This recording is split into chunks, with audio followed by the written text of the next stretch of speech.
beautiful home, God of the angel armies, or Lord of hosts. I've always longed to live in a place like this. I've always dreamed of a room in your house where I could sing for joy of God alive. Birds find nooks and crannies in your house. Sparrows and swallows make their nest there. They lay their eggs and raise their young, singing the songs in the place of worship. God of the angel armies, King and God, how blessed they are to live and to sing there. How blessed are those in whom you live, whose lives become roads that you travel. Those roads wind through lonesome valleys and come upon brooks and discover cool springs and pools brimming with rain. God traveled. These roads curve up the mountain and at last to Zion, the temple, God in full view. God of the angel armies, O Lord of hosts, listen. O God of Jacob, open your ears. I'm praying. Look at our shields glistening in the sun, our faces shining with your anointing.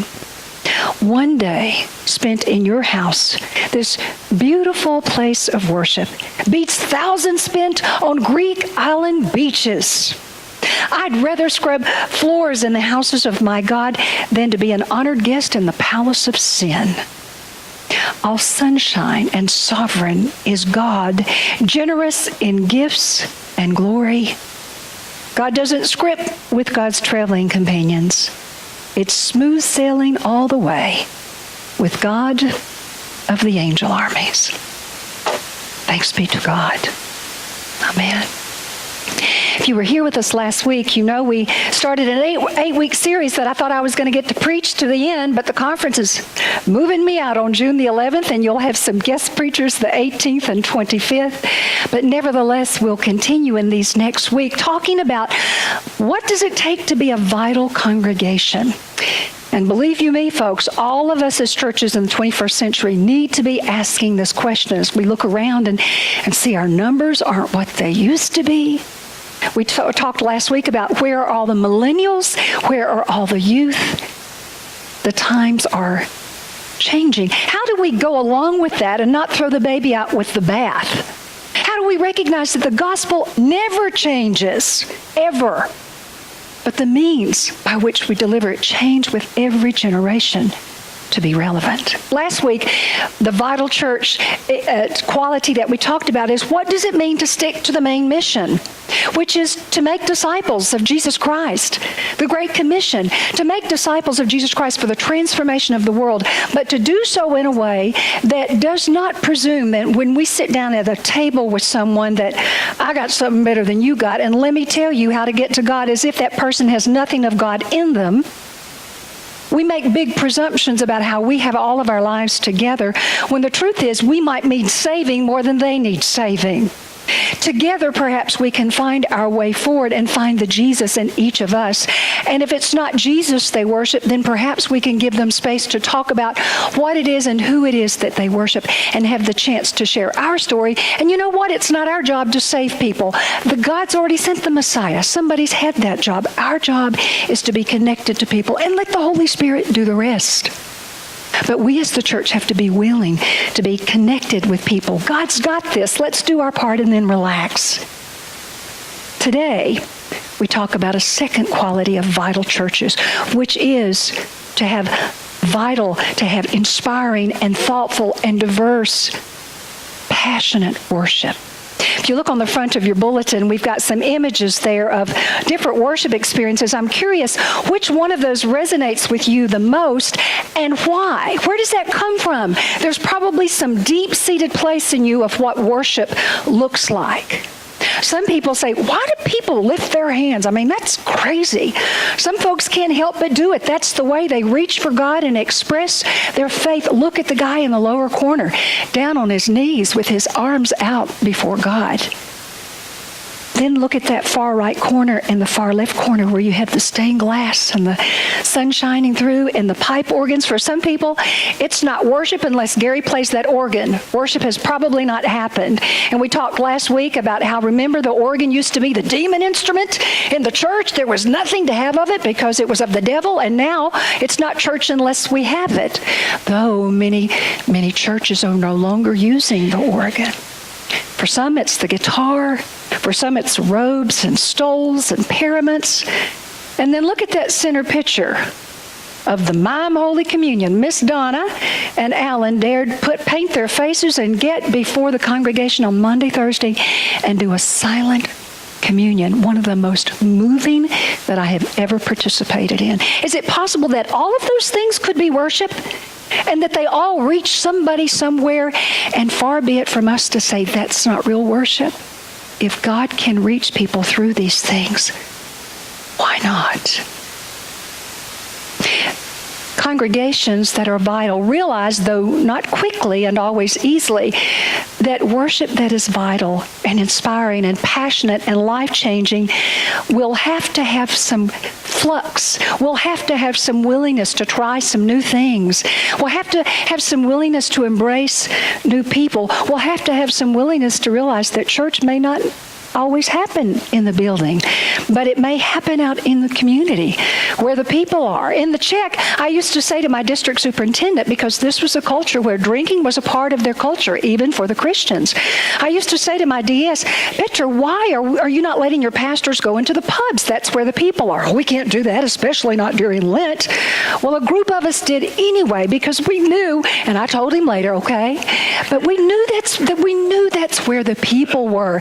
I saw some Czech pastors sitting at the bar with people they had known through the years, sharing the story of their faith. Amelia led a crew there and came to our congregation and worshiped. It was an amazing thing to be able to see the way different cultures do it. In Johnson City, they have a biker church. Maybe you don't agree with it, but the bikers come because it's something they understand. They find community. Do you know why people come to church? The number one reason in statistical analyses of why people come to church, especially adults, the number one reason is fellowship. The second is to learn, whether it's in Sunday school or worship. In our church, we have the Old Kids Club, a group of millennials that many of us don't understand, and we talked last week that we've had a hard time loving because they brought up that thing about reconciliation and homosexuality, and how dare them, but they're willing to address the issue because they know it's before the church. Then you've got Russ Basham's class, Shaw Anchor class combined with the friendship class. They've been together for years. They love each other. It's their community. It may not come out like they used to at night and such, but they've got something happening in there, and it feeds their soul. It's community. That's what people are looking for. Out in Oregon, I've decided that probably I'm going to have to go to the base of Mount Hood, or to the Pal's bookshop that takes up a whole corner, or to the coffee shop, or Voodoo Donut of all places. Voodoo Donut, that's where the people go. They're not always going to come into the church. How do we find new ways to reach out? Something's up in the North American church. We talked last week, where are those younger folk? Where are those millennials? They're not into rules. They're not into regulations. They want to find God on their own terms. What would happen if we created a space for that to happen and still felt like we had worship? Now, we can't speak about these things unless we ground what we say in Scripture. Psalm 84 is one of the Psalms where we have some understanding that to be a psalmist is to be one who understands the thickness and the beauty and the joy and the difficulty of life. It's all there. The psalmist can say in any psalm you read, I'm mad at you, God. I'm in absolute despair with you. I'm scared. I'm overcome with emotion. Lord, I want to dance before you. I want revenge, God. I want to die. Or I want to live, Lord, save me. It's all there. This particular psalm, Psalm 84, is a worship and a festal psalm. It was founded by or written by the Korah Levitical community. These are those who are a branch of singers within within the church. They were a division. You can find and read about them in 2 Chronicles, a place we don't travel a lot. Some 10 or 11 songs are attributed to them. 2 issues dominate this psalm: pilgrimage to Zion, to the Holy Temple, and worship in the temple. We can understand the psalm as a composition that was written for singing as people traveled to the temple, as they journeyed, made their way to Jerusalem to attend worship. Many scholars, however, say that this was written by someone who didn't get to make that journey, but who was longing for the courts of God. You hear the yearning and the desiring. You decide whether they're singing it on the way there or someone has written it who is homesick for Zion. As a kid, we would make our trek over the mountain, over to Saltville and Rich Valley to visit my maternal grandparents. And while we traveled over that road, I could remember singing all kinds of songs to pass the time. They were hymns of the faith. And that's how I learned many of the hymns and memorized many of the hymns. And that's how I learned melody and harmony, Tawana, singing with my dad, harmonizing with my dad. My mom and brother weren't much for it, but my dad and I had the bass and alto thing going. It was amazing. This psalm, you could picture that same way.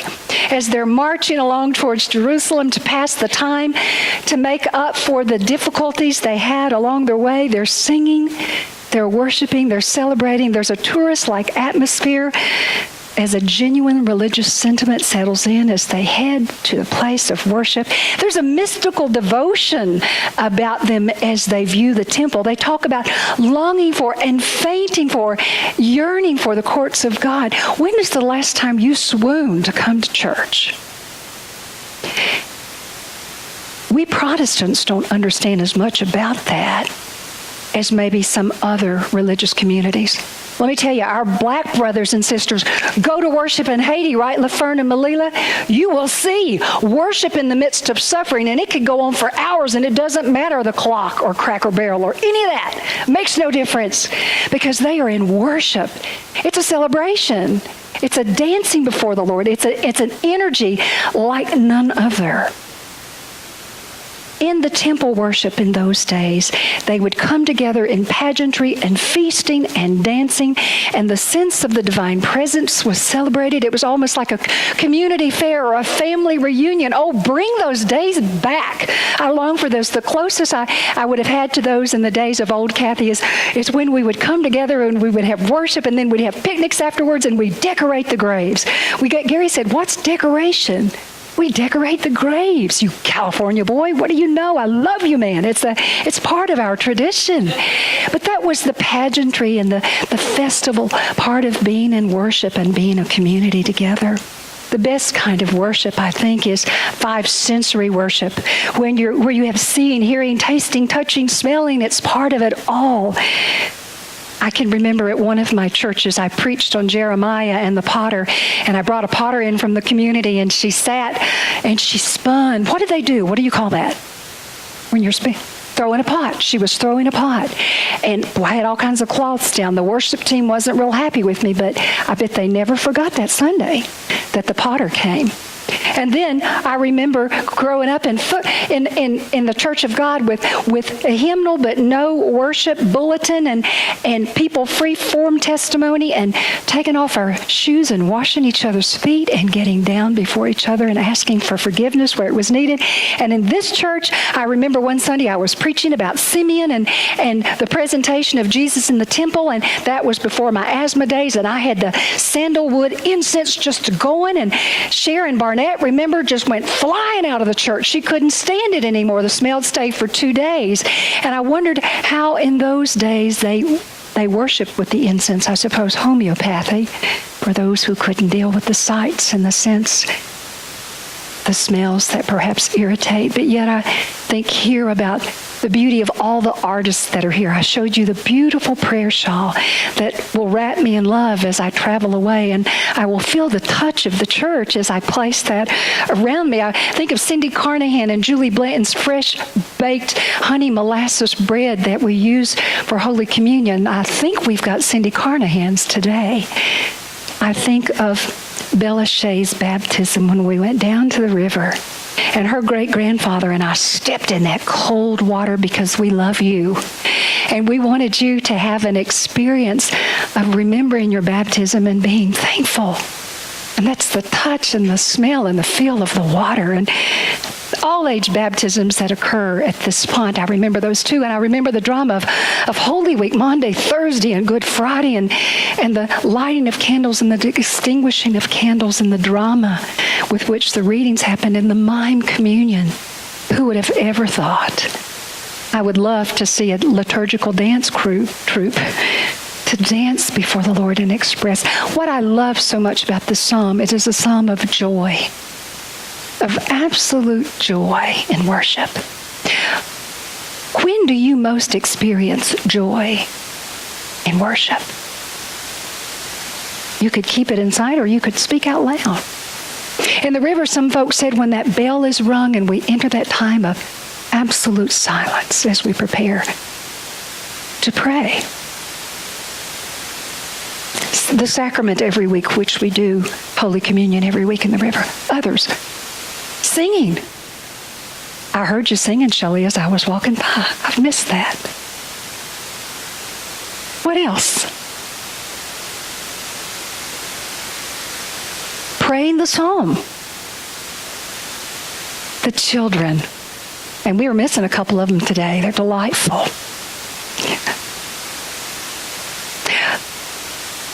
When is it most difficult for you to experience worship? What blocks it? That might be a little bit more private. You may not want to share that. Pardon? The busyness of the world. Are you in the right frame of mind? Have you come prepared, or you harbor an anger in your heart towards someone or something or some situation that makes it hard to worship? And those.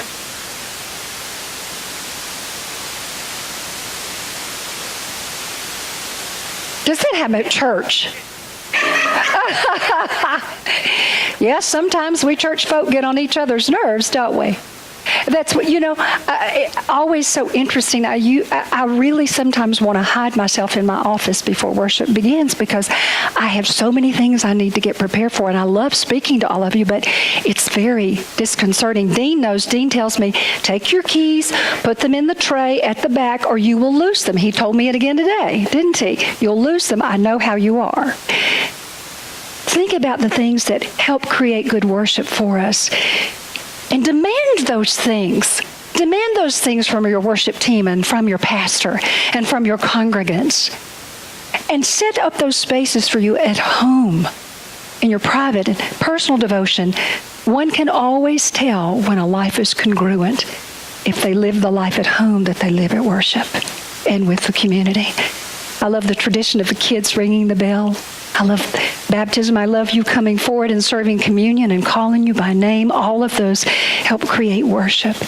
When have you longed to go deeper with God? And what are you doing in your own life to make that happen? Do people fast anymore? John Wesley did it 2-3 days a week. Some of you say yes. Pray, read the scriptures, go away for a silent retreat, or for a holy retreat, tell your spouse or your family member, I love you, but I'm getting away. Jesus called, let himself go out. Solitude. Different ways that we can experience God and feel his presence. Passionate, inspiring, vital worship services are those that form and shape community. They shape souls. They correct our own self-interest because lots of us have things that we prefer to be in worship, but maybe we need to let go of some of that in the midst of welcoming others. Good worship binds people to each other and to God. It restores and heals relationships. It may take time, but it does, and it always works and chips away at it. Good worship changes behavior and transforms lives. Good worship has a vital, active planning team that works on its behalf, and we've got one of those that's not been as active lately because we've had a lot of shifts, but we have a worship team. Vital worship is bathed in prayer. I don't think we do enough of that. We have a beautiful chapel. I would love to see us more intentional about that. Vital worship includes sacraments, sermons in vital worship services tend to be more topical and thematic, though lectionary texts are still bountiful and full of life. People tend to come when you know there's a series and they're going to miss something that they don't follow. Some still prefer the lectionary. Good worship, vital worship, is where people invite their friends and don't just come and consume it for themselves. They invite their friends. I don't care whether you're an evangelist or not. They're not rejecting you. If they choose not to come, it's their prerogative. Maybe not now, maybe another time. Good worship, vital worship is diverse. No one size fits all. That's why we tried our worship experience of coming together for 3 months. And you know what? We loved elements of it, but we longed for the separateness that each of the worship services brought. Good worship includes choices for people. It includes engaging music that moves folks, that lifts the spirit, that makes them think, that makes them reflect. And good worship, we're finding more and more, includes pastors who are willing to stay longer.